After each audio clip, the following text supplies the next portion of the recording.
Madhava Kunjabihari Jaya Radha Madhava Kunjabihari Jaya Radha Madhava Kunjabihari Jaya Radha Madhava Kunjabihari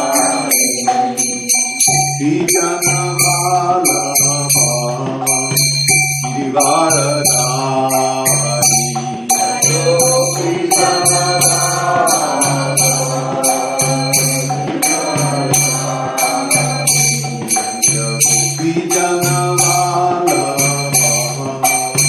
Girivaradhari Vijanavala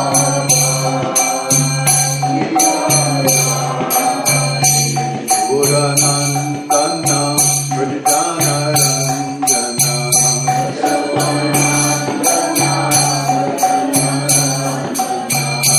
Puranandana Pradana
Today we'll be reading from Bhagavad Gita, as it is.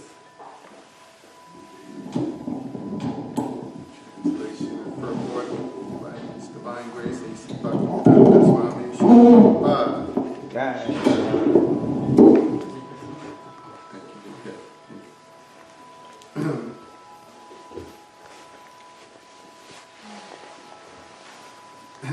Tesham satata yuktanam Ajatam priti purvakam Dadami buddhi yogam tam Yena mam upayanti te Tesham satata yuktanam Ajatam priti purvakam Dami buddhi yogam tam Yena mam upayanti te Tesham unto them Satata yuktanam always engaged Bhajatam in rendering devotional service Priti purvakam in loving ecstasy Dadami I give Buddhi yogam real intelligence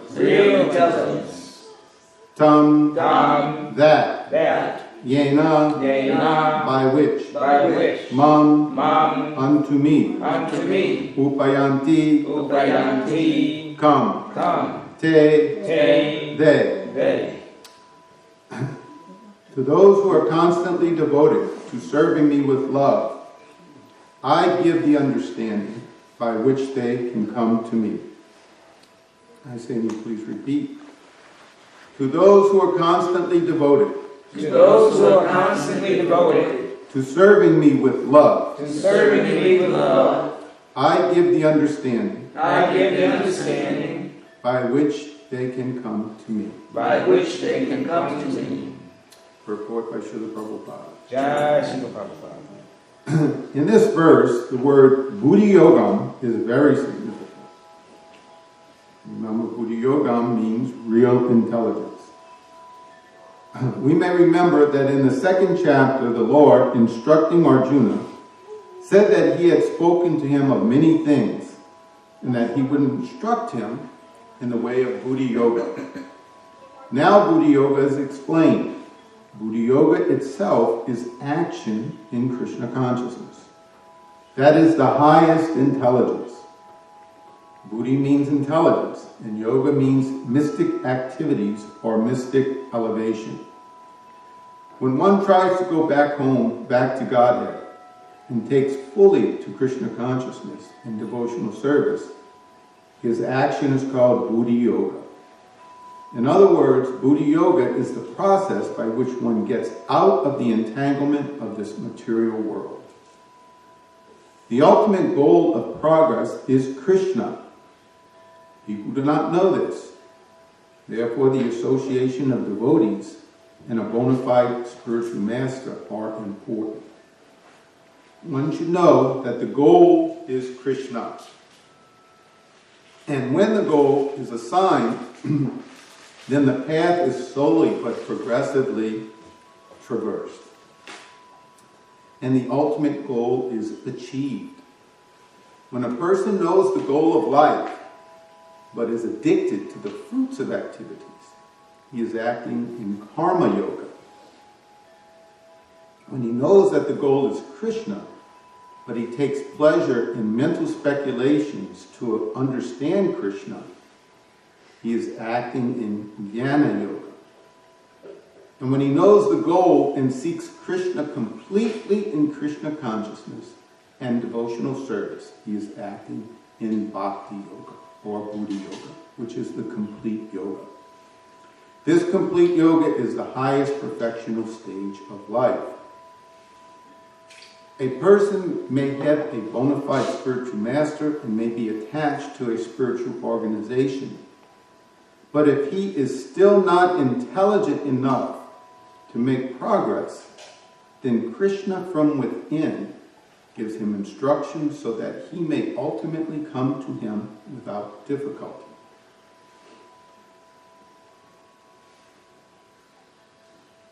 The qualification is that a person always engage himself in Krishna consciousness, and with love and devotion render all kinds of services.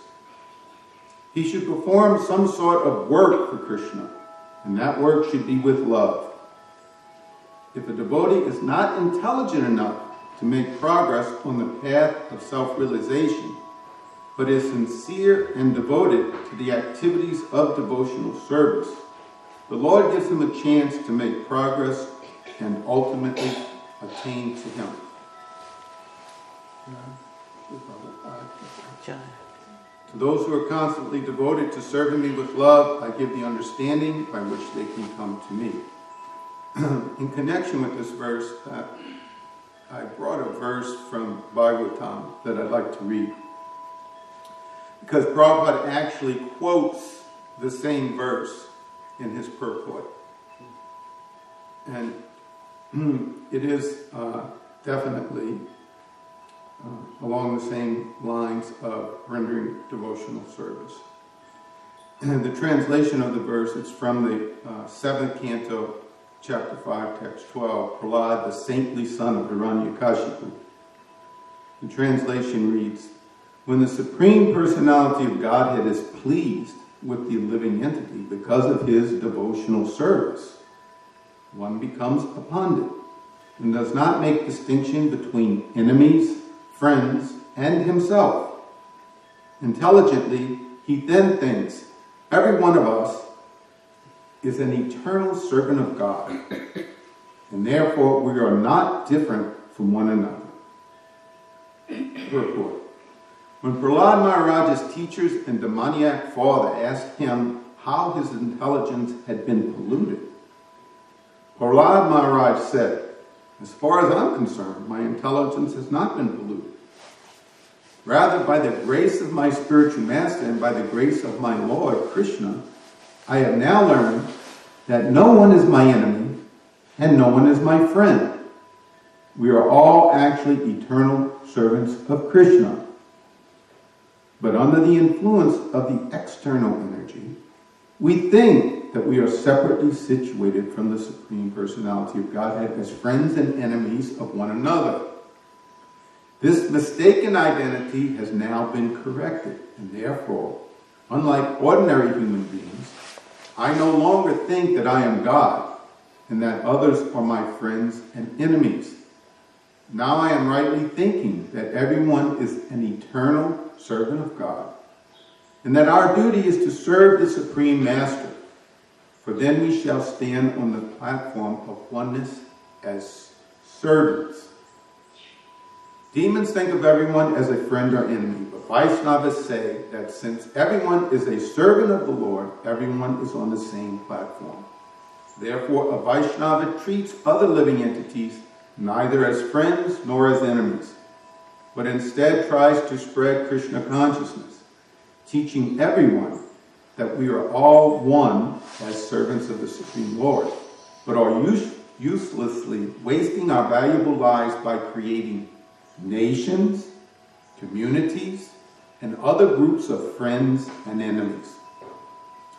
Everyone should come to the platform of Krishna consciousness and thus feel oneself as a servant of the Lord.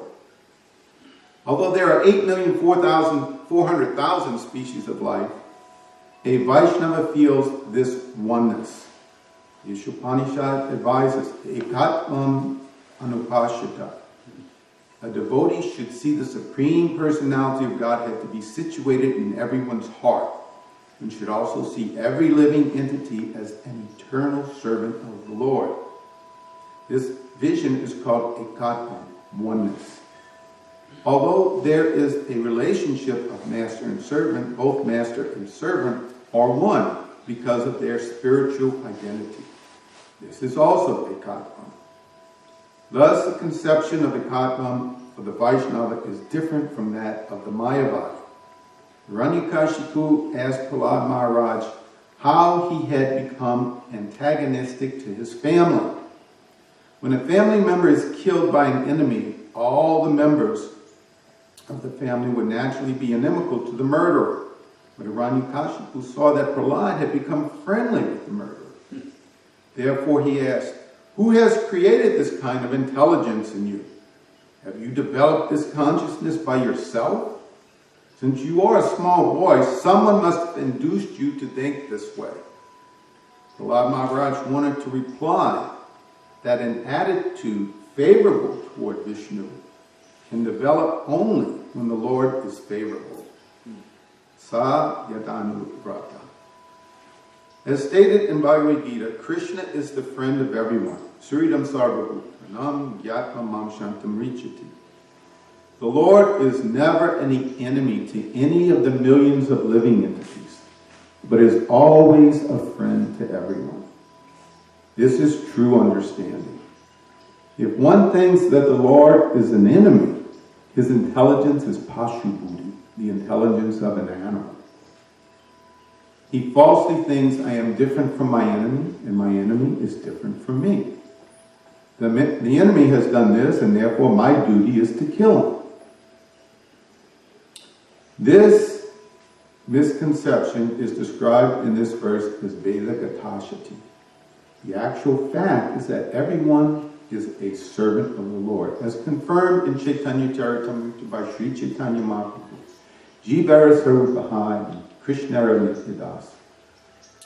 As servants of the Lord, we are one, and there can be no questions of enmity or friendship.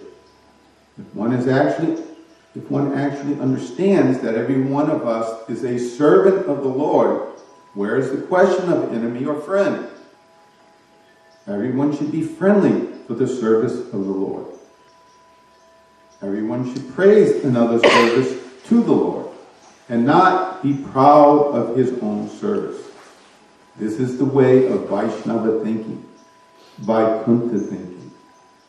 There may be rivalries and apparent competition between servants in performing service, but in the Vaikuntha planets, the service of another servant is appreciated, not condemned. This is Vaikuntha competition. There is no question of enmity between servants. Everyone should be allowed to render service to the Lord to the best of his ability. And everyone should appreciate the service of others. Such are the activities of Vaikuntha. Since everyone is a servant, everyone is on the same platform and is allowed to serve the Lord according to his ability. As confirmed in Bhagavad Gita 15:15. Sarva Chaham Ridi Sanivishto Matasmati Jnanam Apohinam Cha. The Lord is situated in everyone's heart, giving dictation according to the attitude of the servant. However, the Lord gives different dictation to the non-devotees and devotees. The non-devotees challenge the authority of the Supreme Lord, and therefore the Lord dictates in such a way that the non-devotees forget the Lord's service, life after life, and are punished by the laws of nature. But when a devotee very sincerely wants to render service to the Lord dictates in a different way. As the Lord says in Bhagavad Gita, chapter 10, text 10. Tesham satita yuktanam bhajatam priti purvakam dadami buddhi yogam tam yenamam upayanti te. To those who are constantly devoted and worship me with love, I give the understanding by which they can come to me. Everyone is actually a servant, not an enemy or friend, and everyone is working under different directions from the Lord, who directs each living entity according to his mentality. Very nice purport, son. Thank you for your tolerance and hearing that. So, what is the proper way, actually, to assess value? To put a value on things. Just like in the material world, often value is equated in dollars and cents. And that's really an artificial money evaluation. It's a false judgment of progress based on dollars and cents. True value is to utilize money in Krishna service. Like there's a certain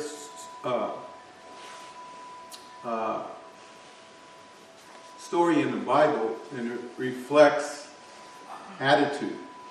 It's like there was one man who was proud. He had given so much money to the temple. He had given us so much money. He was proud of how much he gave. Then there was this one lady who gave just a few coins, but that's all she had. So what Jesus described, that she was far greater. Why? Because one, she was giving everything, and the other reason was her attitude, her mentality. In other words, she had faith also that God will provide for her. It's foolish to think that God won't provide for us, isn't it? I mean, we philosophically, we've heard, no matter what religion we may have been brought up in as children, God is the supreme, He's the all-powerful, and we are insignificant.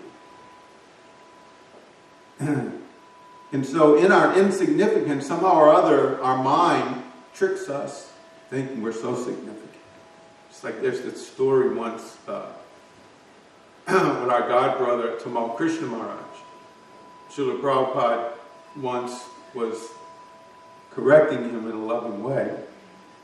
And Srila Prabhupada was describing that there are so many universes, millions and billions of universes, and filled with millions and billions of planets in each universe.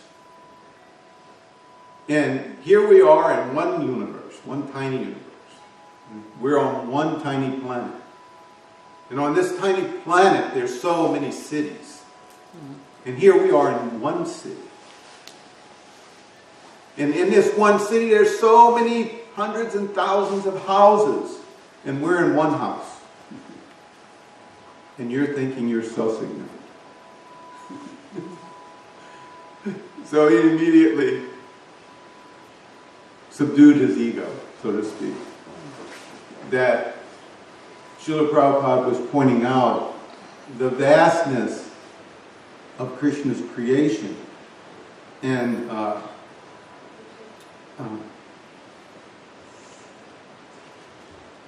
how it's so important, our consciousness, our attitude in which we render service. For instance, the verse in Bhagavad Gita, the Prampushtam Talam Toyo Yume Bhakta Rachati, Krishna says, offer me just a leaf, a flower. These things are insignificant. You can get them anywhere.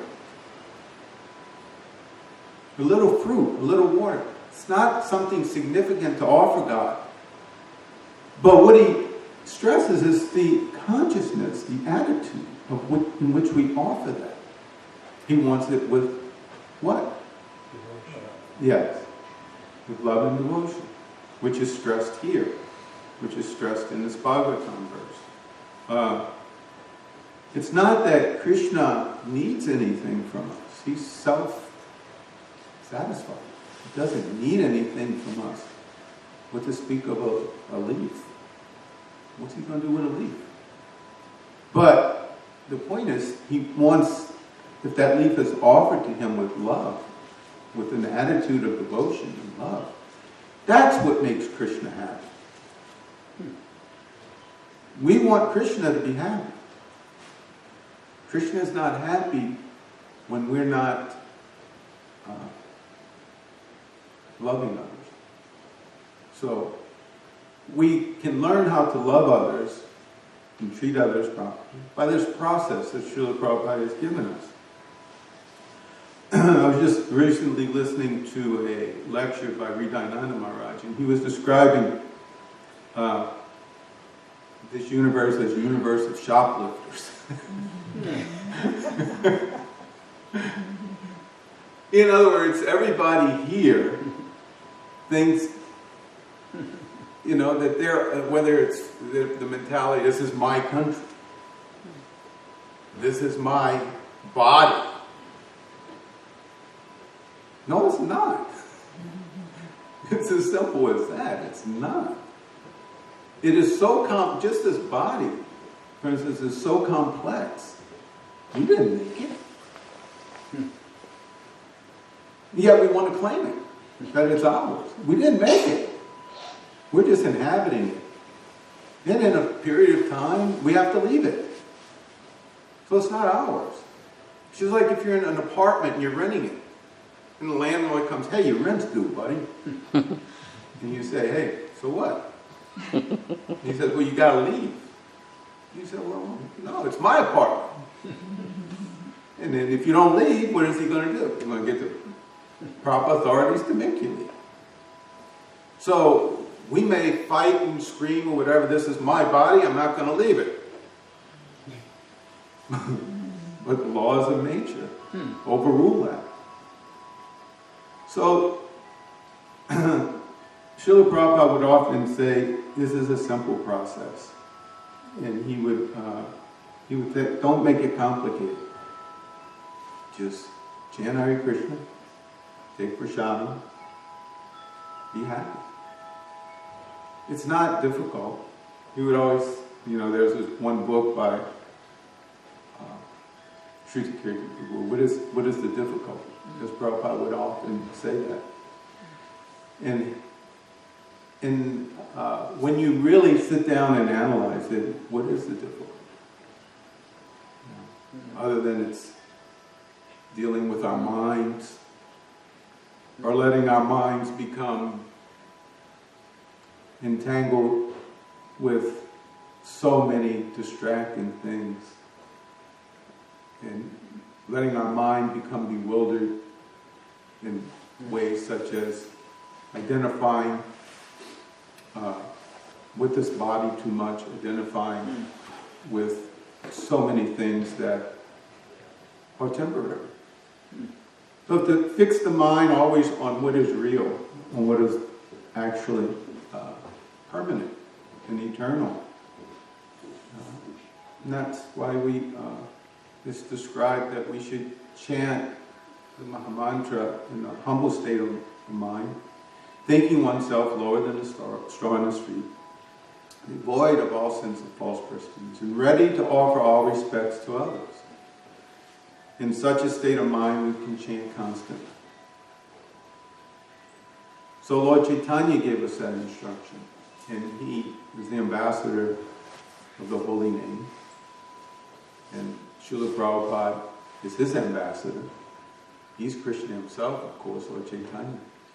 And Srila Prabhupada is his ambassador, spreading this message all over the world. So, in today's society, there's so much, so many, you could say there's so many negative things. There's also so many positive things. It's just like, I remember the last time I was in Europe, we were in one city, and there was at least 6 vegetarian, vegan restaurants within walking distance of the hotel. I stayed. A friend of ours was just in Poland. It's the same thing. In Warsaw, there's so many vegetarian, vegan restaurants. These are positive things.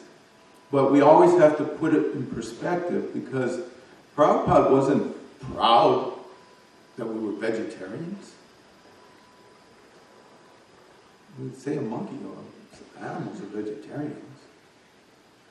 What we have to put in perspective is, and similarly, although it's good because it's part of, you could say, the process of hopefully on the path of becoming God conscious, or being more in tune or open to hearing the philosophy of Krishna consciousness, is certainly to give up consuming animal products, other living entities. But the real purpose is to offer that food with love and devotion. To realize that.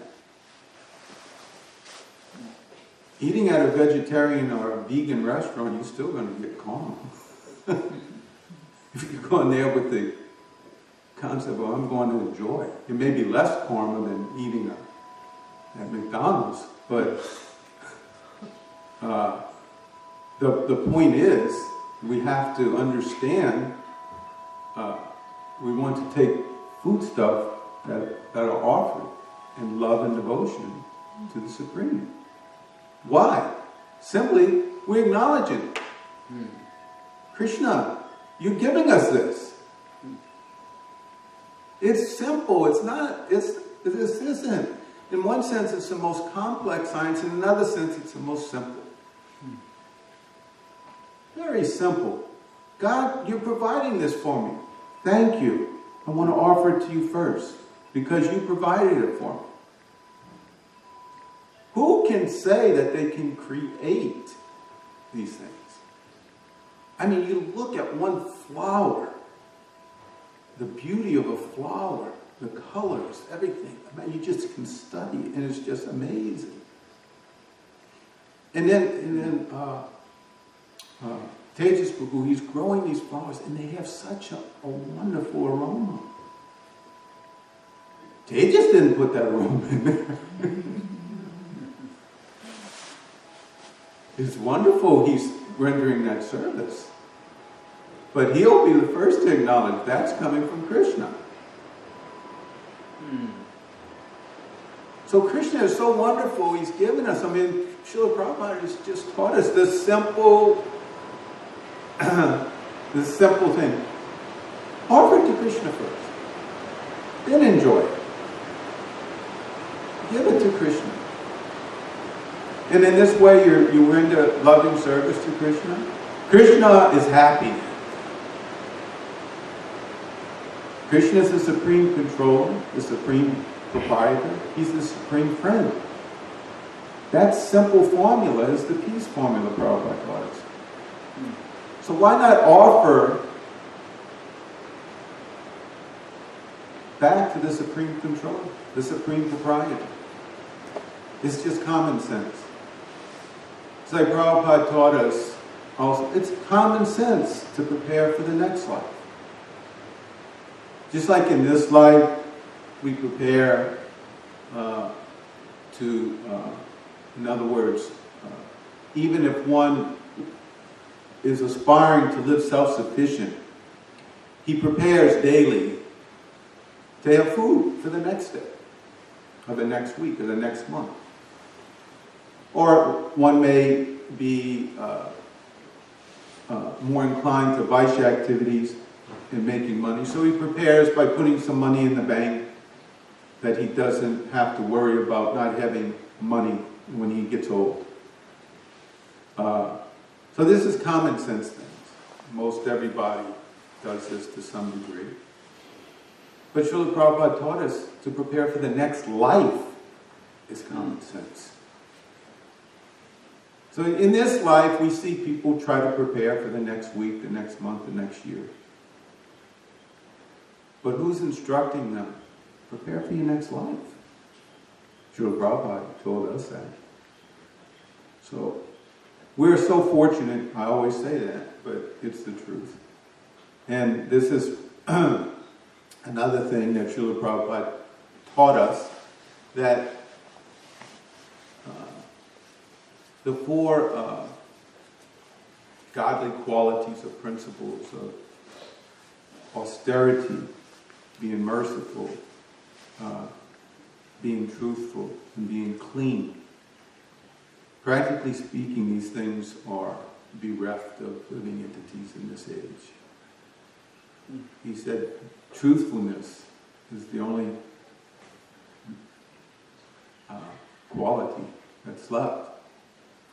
So we, as devotees, we should embrace all of those and try to be very clean, practice austerity, be very merciful, all living entities. And of course, to be truthful. Truthfulness in dealings with each other is vital, as Vaishnavas. But we can see these things not so prominent in our society. When I mean our society, I mean the mundane society. Hopefully they are prominent within our ISKCON society. But it's something that we have to try to ourselves practice and then bring to others. And we should not be afraid to share with others. This knowledge, this gift that Srila Prabhupada has given us, we should be enthusiastic to share it with others. Not that we have to aggressively tell, hey, you're not your body. You know, you're foolish for eating meat. You're going to go to hell. You know, and stuff like that. We shouldn't say things like that. But we should be very kind, you know. In other words, one way to share with others is to always try to have prasadam that we can give others. People love to eat. To give them a nice muffin, a cookie, or whatever. And you're starting their devotional service without them knowing it. They're actually honoring, they're taking prasad that has been offered to the deities or your deities at home.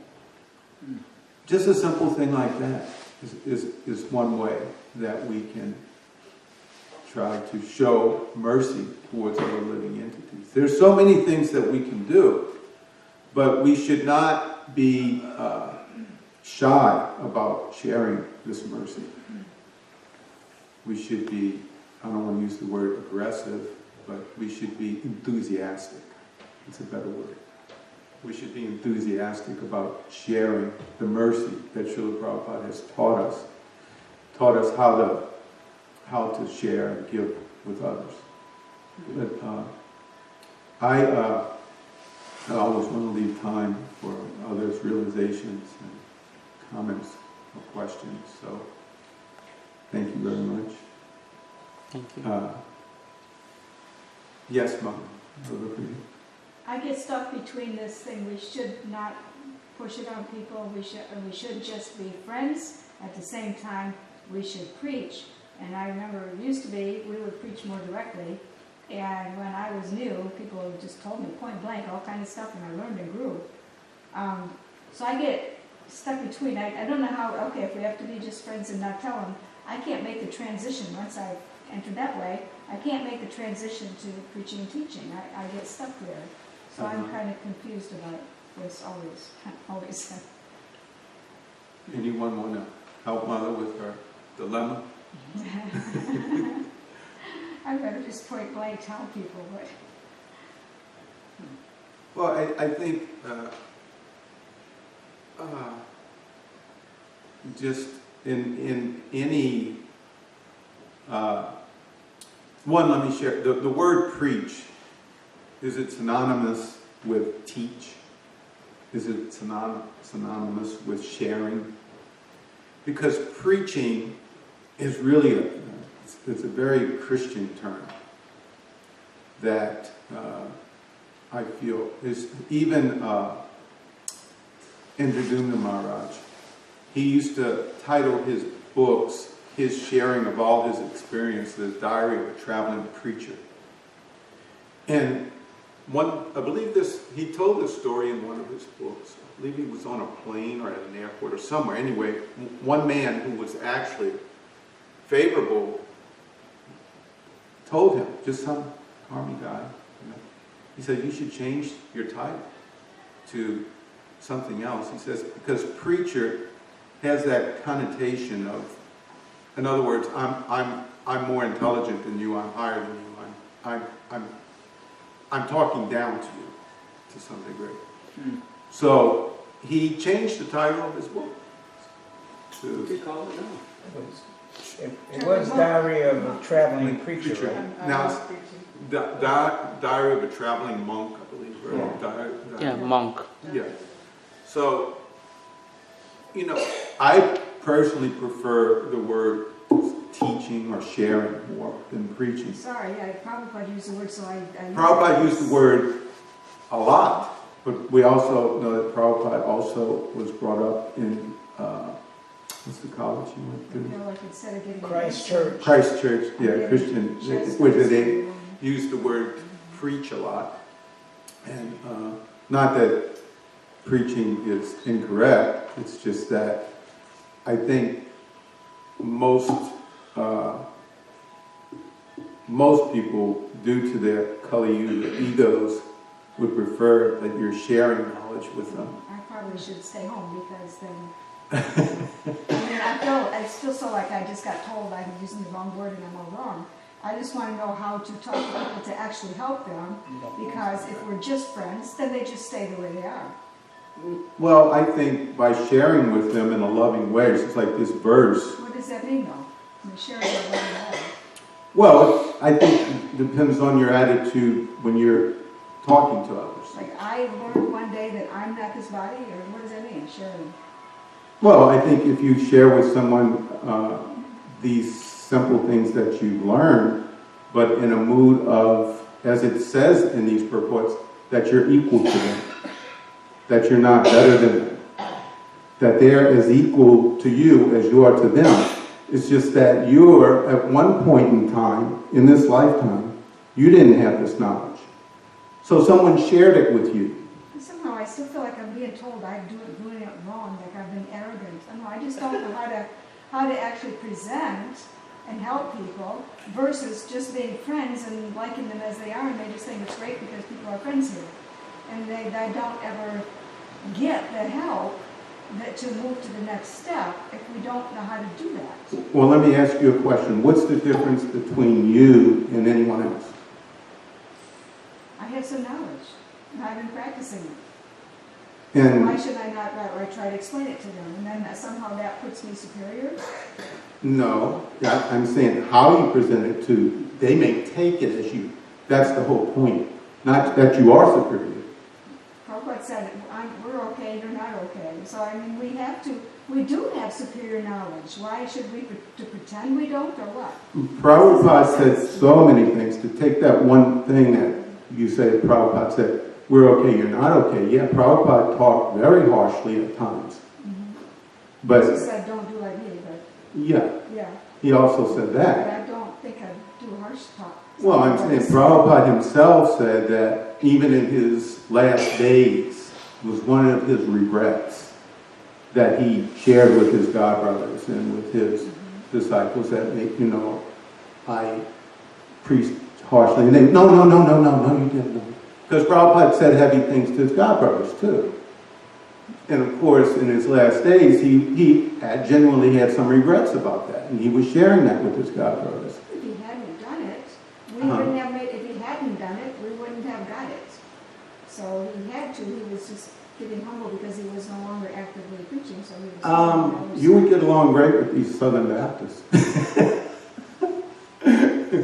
They were preaching, I'll tell you a story. One time, one of our godbrothers, Charu, was invited to a radio station here, and there was a Southern Baptist, and he was preaching fire and brimstone. Charu was presenting Krishna conscious philosophy, and the Southern Baptist was basically, in his perspective, correcting Charu, because he didn't have the way. Yeah. Lord Jesus is the way, the truth, and the light, and you're just blah, blah, blah, blah, blah. And the guy who was so animated and so excited, he hit his teeth on the microphone and knocked his teeth out. False teeth. I don't know if they were false or not. Charu was saying, he was so, but that's the thing, it's like in your mind, you're convinced. So it's like, for someone who's not convinced, you have to be... So how do I explain it to them? My question is... With love, as it said in this purport, in the Bhagavatam, and in the purport in the Bhagavad Gita, with love and devotion. I can beam hearts at them. I don't know. This question is still, how do we get from where we're being friends to where we're actually giving somebody something without betraying their trust that, oh, you were just going to like me as I am and now you're teaching me. Doesn't matter if it's preaching or teaching or sharing or anything. I have something that you don't, so I'm trying to tell you about it.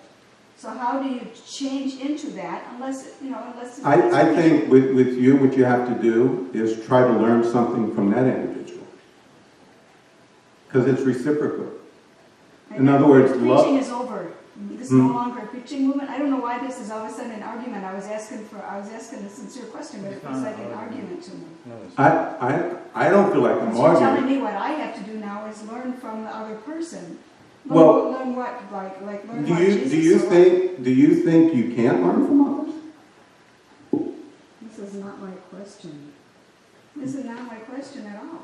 No, but what I'm People saying... will be glad to walk all over me and tell me all the things they think they know, and they do that regularly because I just try to be nice, and I don't know how to get to where I can tell them something that will benefit them. That's what I'm saying. I'm not saying I'm going around arrogantly preaching at everybody. I can't quite do that. People walk over me. Different people have different... Yeah. Different people have different... People want to tell me what they know, and that's what they're going to do. So how do I, give them something? How do you... I'm sorry, I didn't... People want to walk over me and tell me what they know, and they usually do that. Oh, really? I'm sorry that that's happening to you. Yeah, I beat on me, That's what happens. I'm not really like a powerful, charismatic speaker. Unless I'm given a class and it's okay to do that because I'm already on the Vyasa side, that's different. Prabhu, we just came across some information in the last 2 weeks, and it's called the death of the expert. And because everyone can access Google and internet, those people who know, monks, are seen as you're a monk. What I know is just as good as what you know. And so, and in fact, it says in the Bhagavad Gita that find a spiritual master because they can direct your path. He can direct your path. People today, because they got internet, they don't care about somebody who can direct their path. They can direct their own path.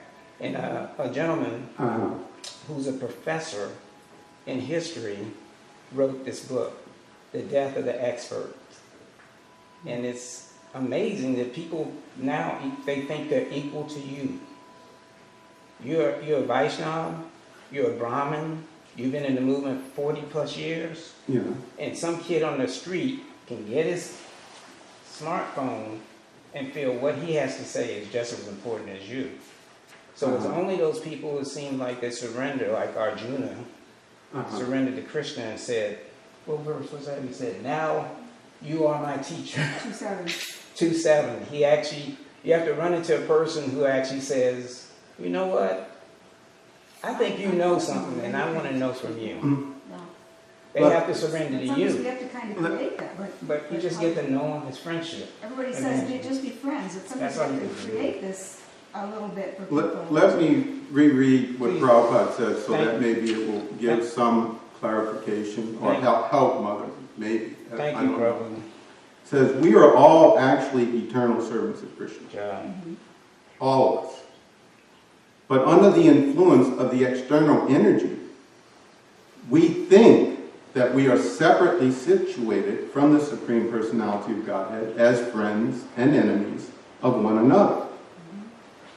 This mistaken idea has now been corrected, and therefore, unlike ordinary human beings, I no longer think that I am God and that others are my friends and enemies. Now I am rightly thinking that everyone is an eternal servant of God. Everyone.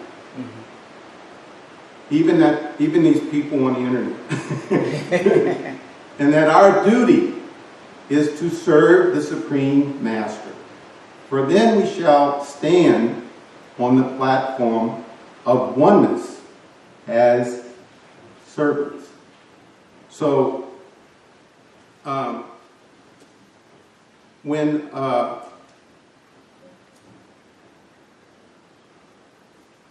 when we lose that platform, I think that's when we get in danger.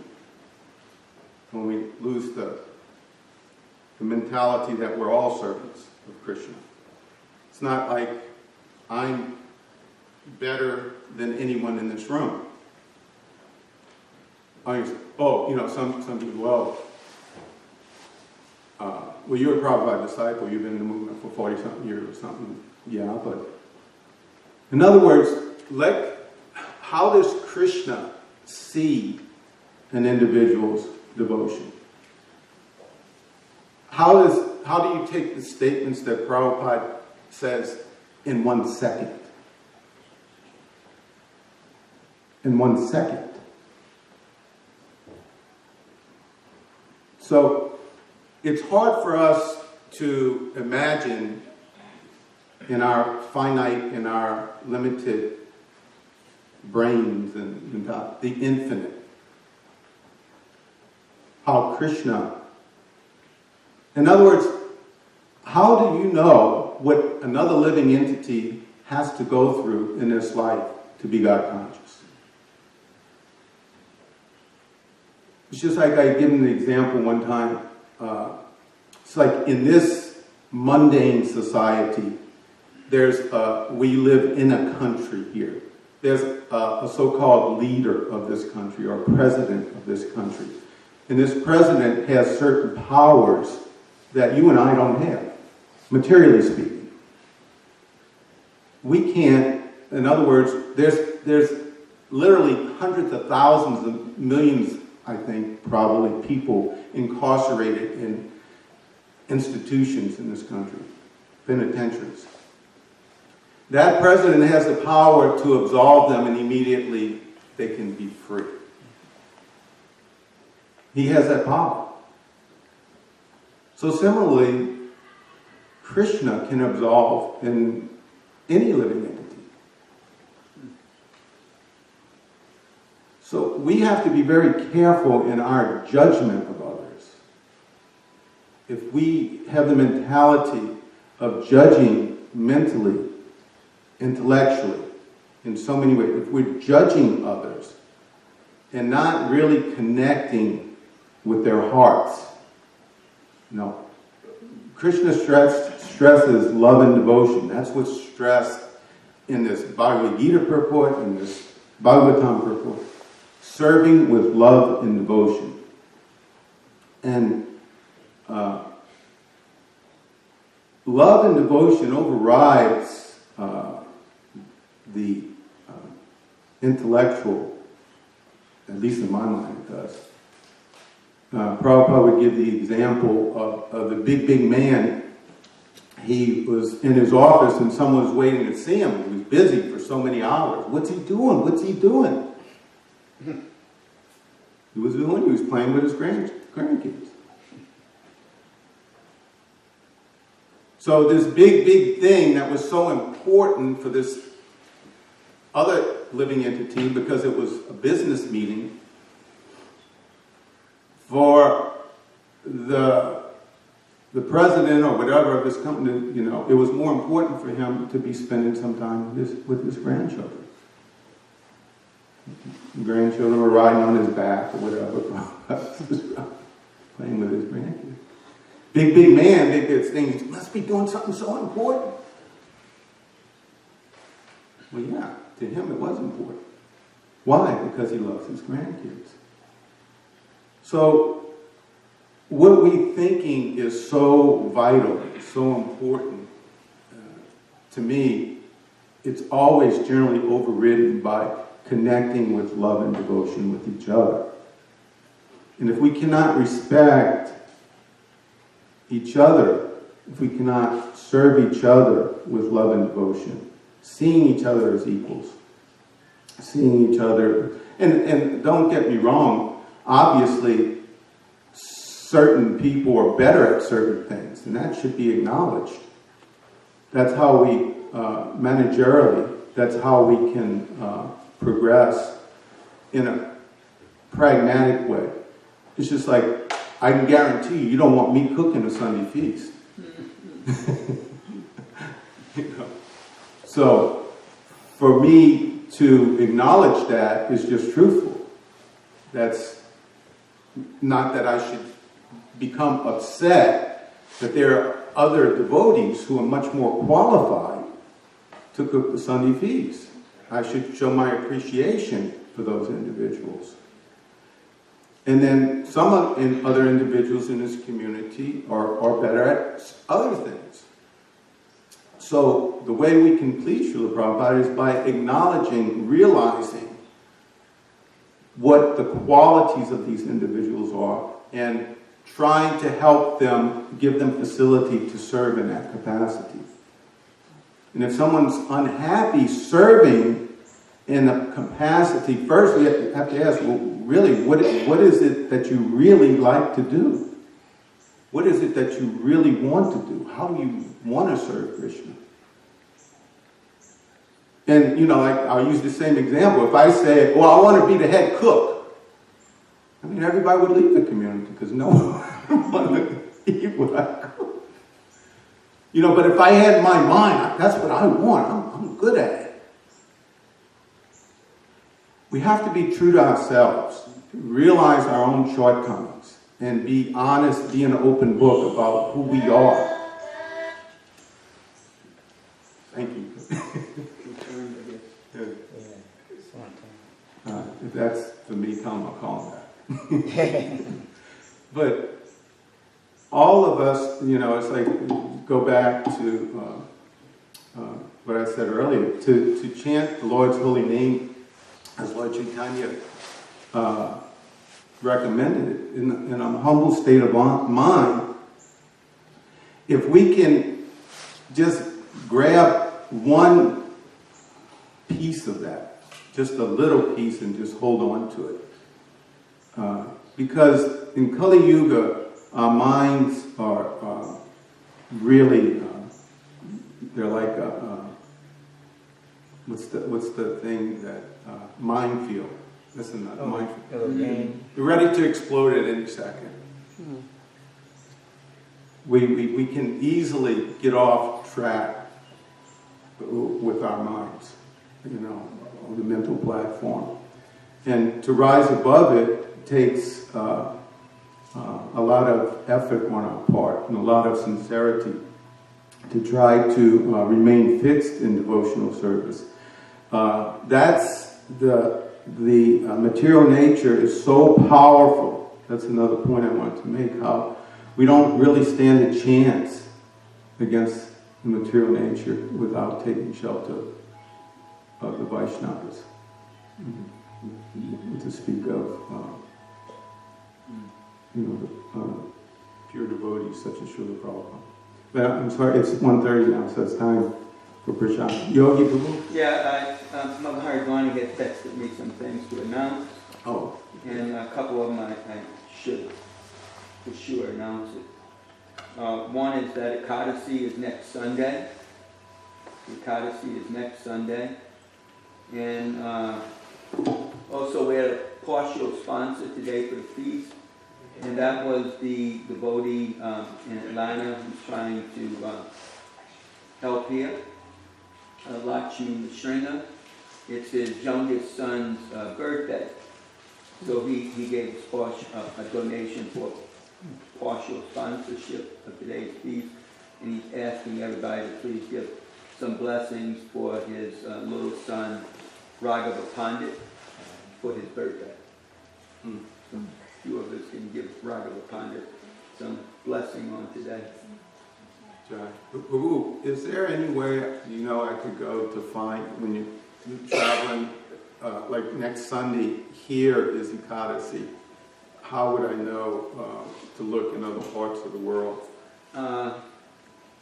There's an Ekadasi app. Now, I'm not sure if that app works according to your location. It might go. You put your time zone in. You can put your time zone in on the Ekadasi app, says Krishna Shraya.